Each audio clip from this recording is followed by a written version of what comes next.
Hey everyone, welcome back. Thanks for joining us for the second part of our story. Let's jump right back in. He'd met everyone on his first day, but with so many employees, he hadn't remembered all the names right away. He thought at least 20 of them were women. Later, he learned there were even more, mostly installers and service techs who were usually out on jobs. His first impression of Sarah wasn't particularly strong. When his new boss was introducing him, Sarah was on the phone, so all John really saw was her back, the side of her face, and the phone pressed to her ear.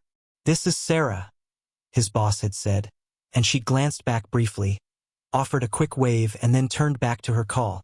About 2 hours later, John was in the break room getting a glass of water when Sarah walked in. He was a tall man, 6'4", and it was rare for him to meet a woman anywhere near his height. Sarah was at least 6 feet tall, maybe a little more. She was also very slender, but John couldn't help but notice how well she filled out her jeans. From what he could see of her blouse, she wasn't particularly busty, but that wasn't something he paid much attention to anyway. He'd always been drawn to long legs. She had long, blonde hair and the most striking green eyes he'd ever seen. He found himself staring, unable to look away. He probably embarrassed both of them with his intense gaze.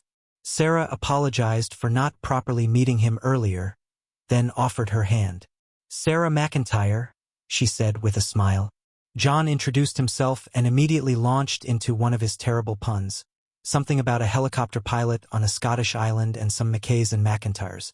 It wasn't his best, but he'd been trying to think of something that used her name.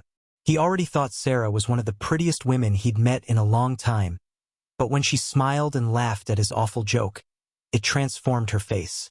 Suddenly, she wasn't just pretty, but truly beautiful. If he were 20 years younger, he might have even said breathtaking.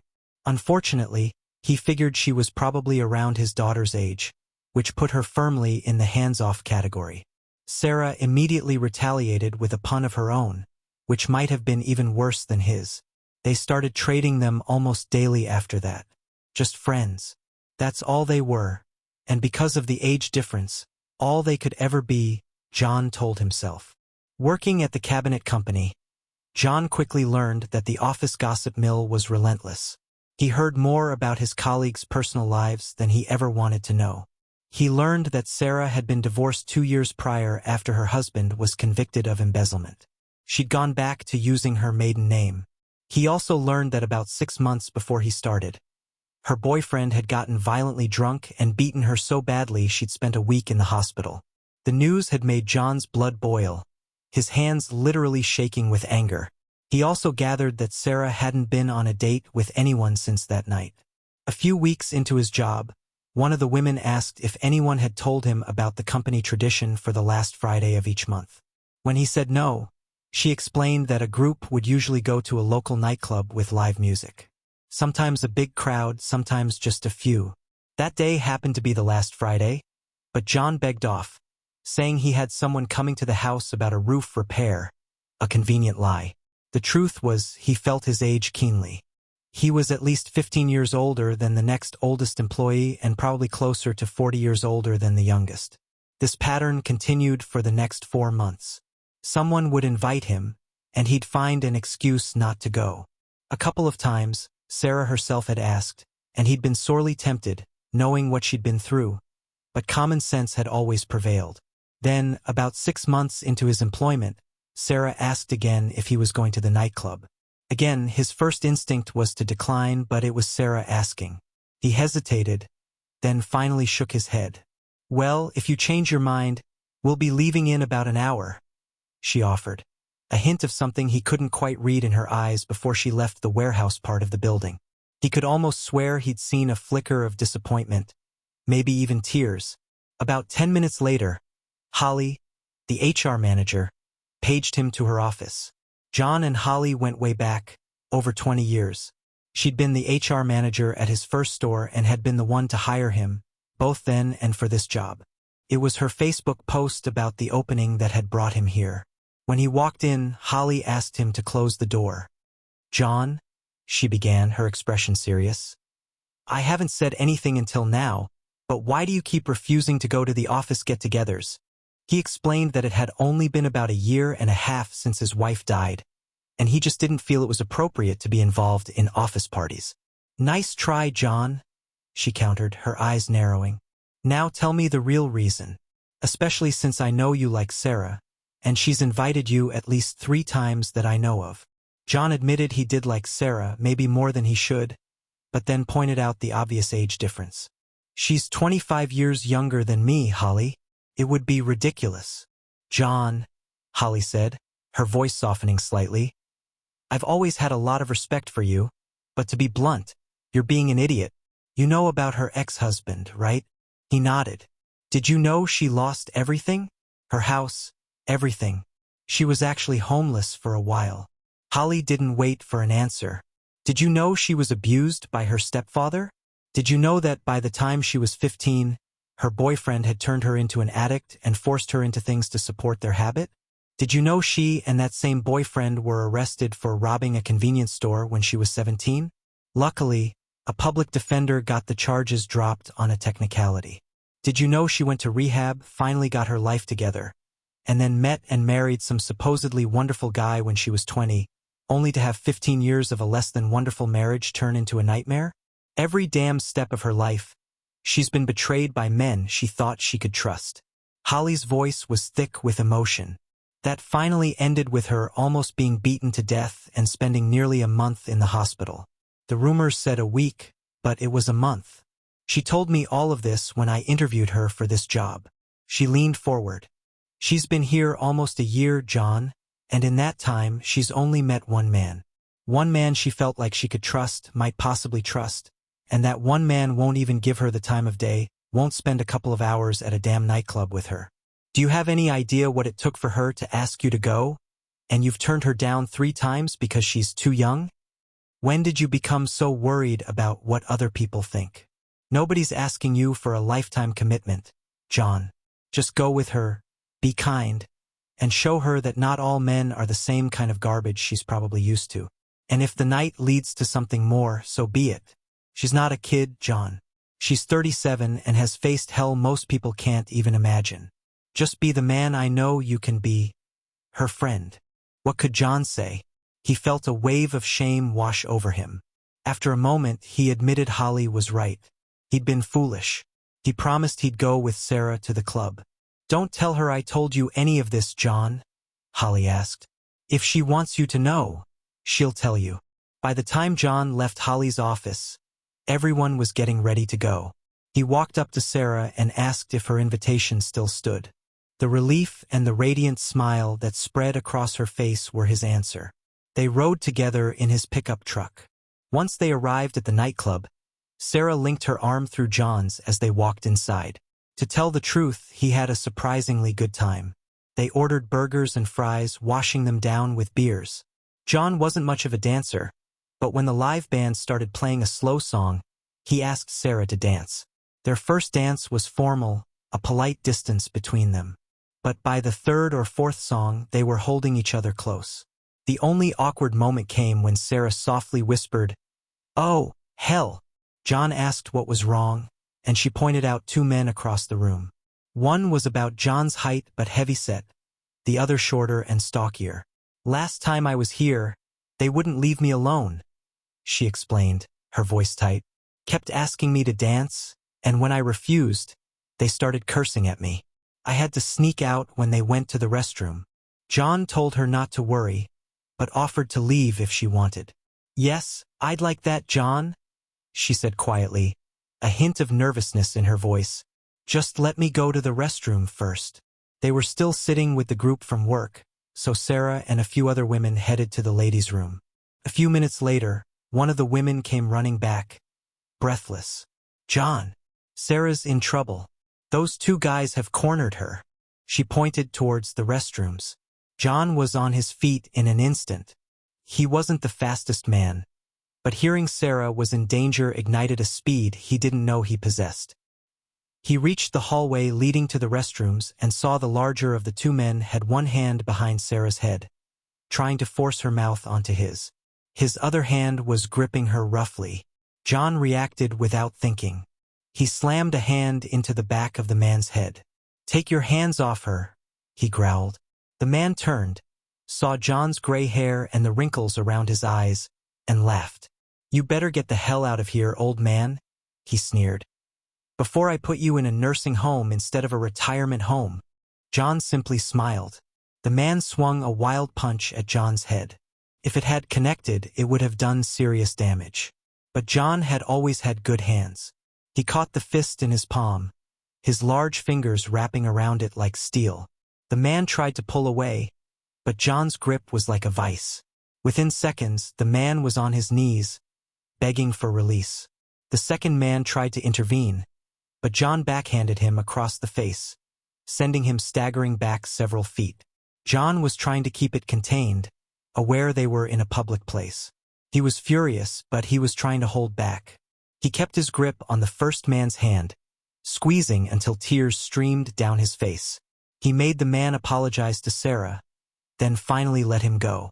The two thugs helped each other up and stumbled away. Sarah was visibly shaken. They returned to their table, where she slowly calmed down, thanking John repeatedly. The others from work were stunned that he'd handled both men so easily. If only they knew the truth. After about 30 minutes, John and Sarah decided to leave. As they reached the door, John realized he needed to use the restroom. It was a cool evening, so Sarah offered to start his truck and let it warm up. He handed her his keys and hurried to the men's room, did his business, washed his hands, and went outside. Couldn't have been more than 2 minutes. As soon as he stepped out, he heard a scream and took off running. Both thugs had been waiting outside, lying in ambush. At first, John thought the larger one was pointing a finger at him. Then he heard a sharp pop, followed by another. That's when he realized it wasn't a finger. It was a gun. When the first shot rang out, John was no more than 5 feet away and was momentarily surprised the man had missed at that close range. Based on the sound, he thought it was probably a .22. He later learned it was a .25, often called a lady's gun. No sooner had the thought crossed his mind than he felt a burning sensation along the side of his head, just above his ear. He reached up and felt a shallow groove. His next thought was chilling. If the first shot missed, maybe the second hadn't. He'd been shot before on a Black Ops mission, but thankfully nothing serious. That time, he'd felt the impact immediately, but the full effects had taken a few minutes. A .22 could be deceptively quiet, and the realization of the injury could be delayed. And while a .22 could certainly kill, if the shot wasn't in a vital spot, he might have a few minutes before anything serious happened. He reacted instinctively. His left hand shot out, knocking the gun from the man's grasp. Simultaneously, the heel of his right hand slammed into the man's nose. A straight, brutal shot. It might not sound like much, but it shattered the nasal bones and drove them straight into the brain. The man was dead before he even started to fall. His smaller friend tried to get involved, but John pivoted and delivered a sharp punch directly to the man's throat, crushing his windpipe. The man gasped twice before collapsing. Most people would have been paralyzed by shock at witnessing a shooting. Not Sarah. She immediately ran to John, asking if he was all right. He told her he thought so, but the bullet had barely grazed his head, and as with most head wounds, blood was flowing freely. He asked Sarah to get some towels from the truck, and she pressed one to his head, trying to stop the bleeding. He remained standing until the police and an ambulance arrived. Sarah and some of the other women recounted what had happened. The paramedics checked on the two attackers first, but quickly realized they were beyond help and turned their attention to John. It was while they were examining the head wound that John started to sway, his breathing becoming shallow and difficult. The next thing he knew, he was flat on his back with an oxygen mask over his face. That's when they found the entry wound in his chest and told him they suspected a collapsed lung. He was conscious the entire ride to the hospital. They wouldn't let Sarah ride with him, but she followed the ambulance in his truck, along with half the people from work. At the hospital, they initially tried to keep Sarah out, but between the two of them, they managed to convince the staff to let her stay. The last thing John saw before they sedated him was Sarah holding his hand. The first thing he saw the next night, during a brief moment of consciousness, was Sarah asleep, still holding his hand. The rest, as he told his kids, they knew. When he woke up after his kids and Sarah had gone for breakfast, Sarah was on one side of the bed, holding his hand, and Emily was on the other, doing the same. Mark and Alex were in the room, reading a newspaper. As soon as they realized he was awake, they all started asking how he felt. Fine, he managed to croak out. Yes, he was hungry. Yes, he needed to use the restroom. They called a nurse who helped him to the bathroom and back to bed. By then, dinner was ready, and this time, Emily and Sarah took turns feeding him. Mark and Alex read him the local paper's account of the shooting, how a 63-year-old retired man had stopped an assault and then, after being shot twice, had killed both his attackers, who were in their late 20s and had extensive criminal records. The police and the district attorney were quoted confirming it was clear self-defense, and no charges would be filed. After he ate, the surgeon came by and said he wanted to keep John for a few more days. He also asked if John had someone who could care for him at home if he was released. Sarah immediately volunteered, assuring the doctor he would have round-the-clock care. And that's pretty much what happened. Mark and Alex stayed for a week, while Emily had to return overseas after 2 days. The story then shifts to a series of letters. March 15th. From Lieutenant Colonel Emily Lewis, NATO Headquarters, Brussels, Belgium to Sarah. Dear Sarah, first, let me congratulate you on your official promotion to full-time caregiver. Dad and my brothers are so proud of you. I understand you received this promotion on your first day back home. Alex threatened me with severe bodily harm if I even hinted at how proud of you he is, so please don't mention it to him. But trust me, he's bursting with pride for his beloved friend of Dad's. Your patient, by the way, is a nightmare. He's only been out of the hospital a week and insists on doing everything himself. I know he's still weak, but yesterday you woke up to him making breakfast. You're supposed to be taking care of him, but he seems to think it's the other way around. By the way, in the hospital you expressed some concerns that Dad, due to his advanced age, might have forgotten certain things. You can relax. Believe me, he has forgotten nothing. Oh, my God, nothing. Love, Emily. March 30th. From Sarah to Emily. Dear Emily, we've been home for 3 weeks now. Your father drives me absolutely crazy sometimes. Some days he practically won't let me out of bed. Yesterday we made love 5 times. In one day, Emily. 5 times. Oh God, he's calling me again. Love, Sarah. June 2nd. From Sarah to Emily. Dear Emily, I'm so sorry I haven't written sooner, but the wedding and honeymoon were just incredible. I know you helped plan everything with your father. I still can't believe we actually got married in a palace. The San Domenico Palace in Taormina, Italy, is beyond words. I know you, Mark, and Alex were all there, but I still can't help but gush. The ceremony in the gardens, the reception, it was all a dream. And I still can't believe the former Secretary of Defense was there. He kept telling me how your dad saved his life when he was a young officer. Mad Dog couldn't stop praising him. Then a week in Italy, a week in Spain, a week in Paris, and a week in Scotland. The best honeymoon anyone could ask for. Love, Sarah. July 1st. From Sarah to Emily. Dear Emily, while your dad was in the hospital, you asked about the possibility of becoming an older half-sister. I just got back from the doctor, and the answer is yes. I haven't told your dad yet, but somehow he already knows. For the past 2 weeks, he's been writing down baby names, and that's why I'm really writing to you now. Apparently, if it's a girl, Marina Cora is back on the table. Suddenly, it doesn't sound so bad. But I have to ask you, what in the hell would you call a child named Smedley Butler Lewis? And yes, I looked up the name. I now know Smedley Butler won not 1, but 2 medals of honor, and the no longer existing Marine Corps Brevet Medal. He's the only person in history to be awarded all 3 for separate heroic actions. But what would you call him? Butler's nickname, Old Gimlet Eye, is arguably even worse. Perhaps even worse is another name he's written down. John Basilone Lewis. I looked that one up too. Manila John, as they called him, is the only Marine in World War II to receive both the Medal of Honor and the Navy Cross.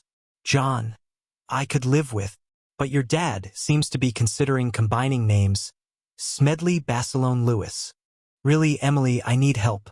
Sometimes I feel like I'm becoming a Marine Corps historian.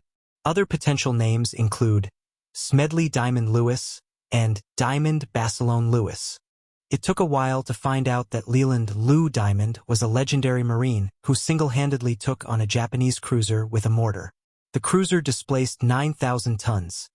Diamond displaced 200 pounds. Guess who won? And he was 52. Apparently, he dropped a mortar round down the smokestack, forcing the cruiser to withdraw. Personally, I like Daniel Daly-Lewis.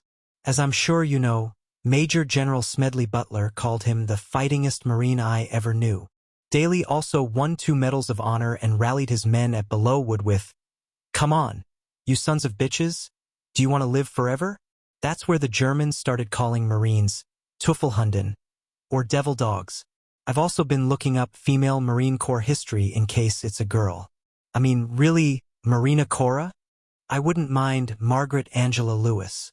Margaret Brewer was the first woman Marine general, and Angela Salinas was the first woman Marine general to command a recruit depot.